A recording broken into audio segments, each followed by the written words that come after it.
না খেজুরটা কোথায় খেজুর আম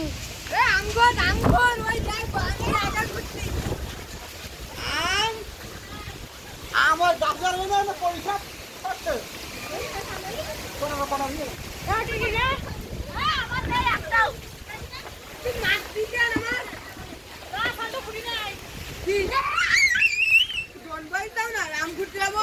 আম খুঁড়তে গিয়ে আমার রুমের সামনে একটা মলিকা দিঘাছে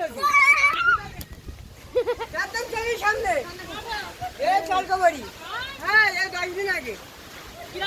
আমরা রুমের সামনে দাঁড়ায় আছি এবার আমার মেয়ের হয়ে যায় ম্যাচ এবার ভাত আনতে যাবো কাস্টমারি এবার এই বাগানে আম ঘুরতে যাবো চল কবাড়ি আমি আম ঘুরতে যাবো আমি আম কিনে খাবো একটা